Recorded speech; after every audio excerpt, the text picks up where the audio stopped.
নির্বাচনের শেষ দফার আগে বুধবার বাংলা থেকে ফিরেই বৃহস্পতিবার মোদি পৌঁছেছেন কন্যাকুমারিকাতে। ৪৮ ঘন্টার জন্য ধ্যানে বসেছেন ভারতের দক্ষিণতম বিন্দু কন্যাকুমারিকার ধ্যান মণ্ডপমে। শুক্রবার বিবেকানন্দ শিলায় ধ্যানমগ্ন প্রধানমন্ত্রীর ছবি প্রকাশ্যে।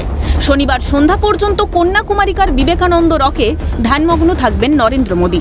তবে এই প্রথম নয়, এর আগেও নির্বাচনের শেষে মোদিকে দেখা গিয়েছে আধ্যাত্মিক সফরে। ২০১৯ নির্বাচনের সপ্তম দফার ভোট গ্রহণের ঠিক আগে কেদারনাথের গুহায় গেরুয়া বসনে ধ্যানমগ্ন হয়েছিলেন প্রধানমন্ত্রী। সেই দৃশ্য আজও অনেকের মনে আছে। যদিও মোদির এই আধ্যাত্মিক সফরকে ঘিরেও সরগরম হয়ে উঠছে বঙ্গ রাজনীতির অন্দরমহল। বাংলার মুখ্যমন্ত্রী মমতা বন্দ্যোপাধ্যায়ের এ প্রসঙ্গে কটাক্ষ, প্রতিবার ইলেকশনের আগে কোথাও না কোথাও গিয়ে বসে পড়ে আর ৪৮ ঘন্টা পাবলিসিটি খায়। ধ্যান করুন, কেউ তো বারণ করেনি, কিন্তু ক্যামেরার সাথে নিয়ে কেন, প্রশ্ন মুখ্যমন্ত্রীর।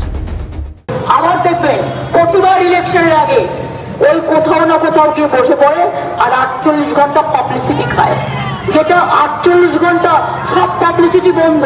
আজ সন্ধ্যে ৬টা থেকে পরশুদিন ইলেকশন চলা পর্যন্ত। তাহলে আপনি ধ্যান করবেন, ধ্যান করুন কিনা, কেউ তো বারণ করেনি। ক্যামেরার সাথে নিয়ে কেন, ক্যামেরার সাথে নিয়ে কেন? আর ক্যামেরায় দেখাবেন ৫ মিনিট, বাদ বাকি তো আপনি বিশ্রাম আপনাকে নিতেই হবে।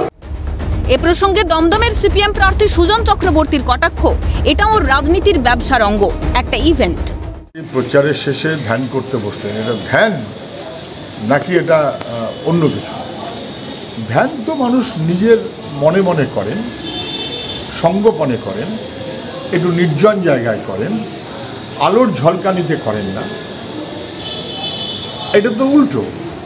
মোদিজি ধ্যান করবে বলে প্রচার করে আলোর ঝলকানি মেরে ফ্ল্যাশ লাইট বাড়িয়ে ওটা একটা ইভেন্ট, যে এটা ওনার রাজনীতির ব্যবসার অঙ্গ, একটা ইভেন্ট করেছেন।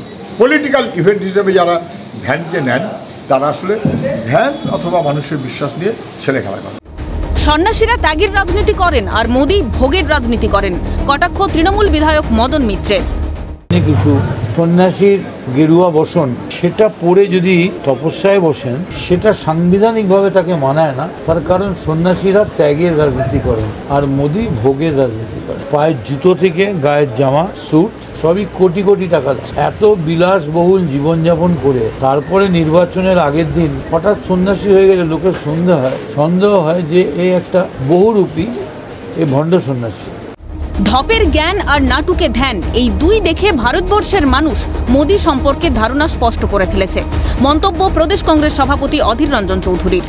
আরেকটা নতুন নাটক, কোনো ধ্যান ম্যান কি যাবে না, ভোটের জন্য ভোটের আগে মানুষের কাছে তার নিজের নিয়ে আলোচনা চাইছে। ভোট শেষ হয়ে গেলে মোদি প্রচার থেকে বিরতিতে চাই না। এখন নিঃশব্দে প্রচার হবে, ধ্যানের মাধ্যমে প্রচার।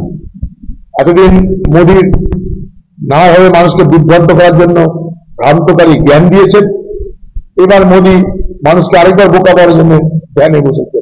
ধপের জ্ঞান আর নাটুকে ধ্যান, এই দুই দেখে ভারতবর্ষের মানুষ মোদি সম্পর্কে তাদের ধারণা স্পষ্ট করে ফেলেছে।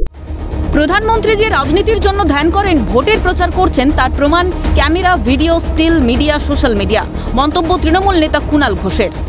কিন্তু প্রধানমন্ত্রী যে রাজনীতির জন্য ধ্যান করেন, ভোটের প্রচার করছেন, তার প্রমাণ হচ্ছে এই camera, video, still media, social media.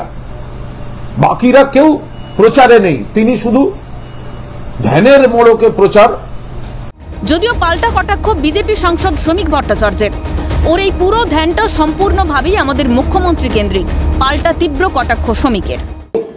আরেকজন তৃণমূল কংগ্রেসের ডাক্তার নেতা নির্মল মাঝি, তিনি বলেছেন যে উনি মা সারদা, কারণ মা সারদা দেবী বলে গিয়েছিলেন আমি কালীঘাটে জন্ম নেব। দিন ক্ষণ তিথি দেখে বোঝা যাচ্ছে উনি সারদা। প্রধানমন্ত্রীও জানতে চাইছেন যে পশ্চিমবঙ্গের মানুষ কেন এদিকে ওদিকে ছোটাছুটি করছে, কেন সারদা দেবীর মধ্যে ভারত মাতার সন্ধান পাচ্ছে না, এই জিজ্ঞাসা নিয়ে তিনি ওখানে পৌঁছেছেন। ওনার এই পুরো ধ্যানটা, এটা সম্পূর্ণভাবেই আমাদের মুখ্যমন্ত্রী কেন্দ্রিক। উনি ওনার মধ্যে ভারত। ক্যালকাটা নিউজ।